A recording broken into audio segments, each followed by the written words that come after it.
لیکن نکلیے ذرا روڈوں کے اوپر، جا کر دیکھیں ذرا کیا ہو رہا ہے۔ میلے ٹھیلے لگ گئے،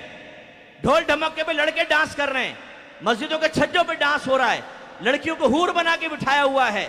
چپس تقسیم ہو رہے ہیں، ہزاروں کی تعداد میں لوگ جھپٹ رہے ہیں، جمعہ قضا ہو رہا ہے، نمازیں قضا ہو رہی ہیں، کوئی پرواہ نہیں ہے۔ اور جی کیوں آئے؟ 12ویں منانے کے لیے آئے۔ لائٹنگ کر کے، تغرے بنا کر، نخوش بنا کر، اونٹ کھڑے کر کے، پہاڑ بنا کر میلہ بنا دیا ہے۔ عورتیں مرد نکل کر تفریح کے لیے باہر نکل رہے ہیں، جسم سے جسم مس ہو رہا ہے مرد عورت کا، لیکن ثواب کی نیت سے نکلے ہوئے ہیں صاحب۔ بھئی ہم تو دیکھنے جا رہے ہیں کہ 12ویں کی لائٹنگ کیسے، روک کے تو بتائیں، نمازی بنائیں ان کو۔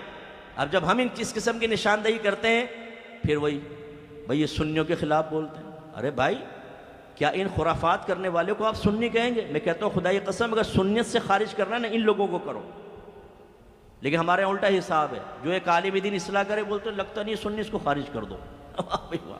ویسے ہی کام کرنے والے انگلیوں پہ گنے جا سکتے ہیں۔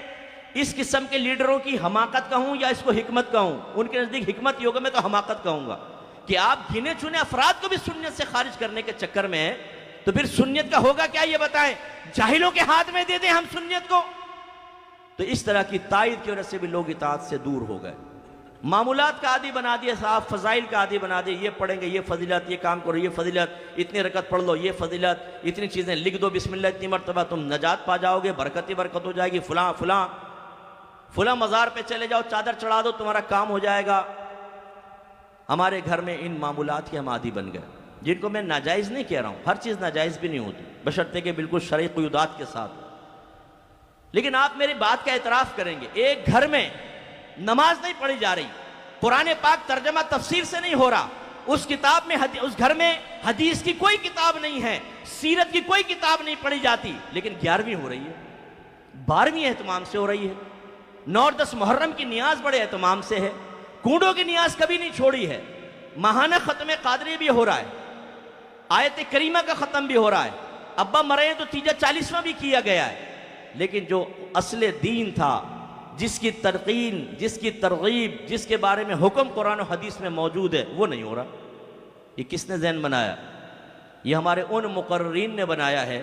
جو صرف بزرگوں کی کرامات سناتے رہتے ہیں، ان کے فضائل سناتے رہتے ہیں، اور قوموں کو یقین دلاتے ہیں کہ تم نماز نہیں بھی پڑھو گے غوث پاک تمہیں جنت میں لے جائیں گے، مریدین تمہیں جنت میں لے جائیں گے، تم نعت خوانی میں بیٹھو نبی کریم صلی اللہ علیہ وسلم بروز قیامت تمہیں اپنے ساتھ جنت میں لے جائیں گے۔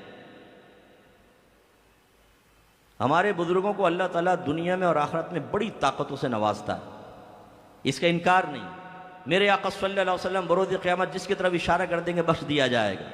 جب یہ آیت نازل ہوئی وَلَسَوْفَ يُعْطِيكَ رَبُّكَ فَتَرْضَىٰ، اے حبیب ان قریب آپ کا رب آپ کو اتنا عطا فرمائے گا کہ آپ راضی ہو جائیں گے۔ ابن عباس رضی اللہ تعالیٰ عنہ فرماتے ہیں اس پر سرکار نے عرض کیا رب کریم اگر یہی بات ہے تو میں اس وقت تک راضی نہ ہوں گا جب تک میری ساری امت داخل جنت نہ ہو جائے۔ اس کا انکار تو نہیں ہے، لیکن کیا ان باتوں سے ہم نے وہی نتیجہ اخذ کیا ہے جو صحابہ کرام نے کیا تھا؟ صحابہ کرام تو سرکار کے صحبت یافتہ تھے، آپ نے تو ہزاروں واسطوں کے بعد ان چیزوں کو سنا ہے، وہ تو ڈائریکٹ نبی کریم کی زبان اقدس سے سن رہے تھے، لیکن ان کی کوئی نماز قضا نہیں ہوئی، انہوں نے کوئی گالی گلوچ نہیں کی، انہوں نے کوئی ظلم و ستم کا بازار گرم نہیں کیا، انہوں نے شرعی احکام سننے کے بعد اپنی تیوریوں میں بل نہیں ڈالے، وہ پریشان نہیں ہوئے، انہوں نے سامنے والوں کو ڈانٹا ڈپٹا نہیں، ان سے نفرت کا اظہار نہیں کیا،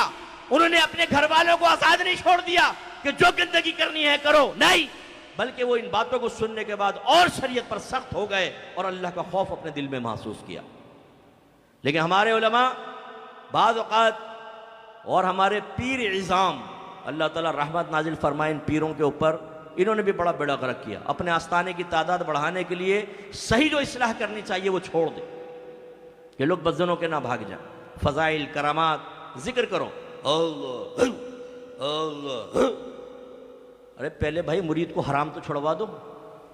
ٹھوس ٹھوس کے حرام کھا رہا ہے، یہاں پر آگے دل پہ ضربے لگا رہا ہے، کچھ بھی نہیں ہوگا، 100 سال ضربے لگاتا رہے، اس سے کہاں دل صاف ہوتا؟ موت کو وہ یاد نہیں کر رہا، استغفار وہ نہیں کرتا، قرآن پاک کی تلاوت وہ نہیں کرتا، اچھوں کی صحبت میں وہ نہیں بیٹھتا، ہر قسم کے گناہ وہ کر رہا ہے، آپ دل پہ ضربے لگا رہے ہیں اور کہہ رہے ہیں پاک ہو جائے گا دل، اور پھر یہ مثل آئینہ ہو جائے گا، تمہیں عرش نظر آئے گا اس کے اندر۔ اب وہ کان میں پوچھے حضور آپ کو کتنی مرتبہ نظر آیا، کیسا تھا عرش؟ حضرت نے خود نہیں کبھی دیکھا، چارپائی کا تصور کر لیتے ہیں ہمیشہ ذہن میں اور کہتے ہیں عرش دیکھ لیا ہم نے۔ یہ ڈبے پیر ایسی ہوتے ہیں، یہ اس طرح بہلاتے رہیں گے بیٹا آپ کو، آپ آوارہ گردیاں کریں،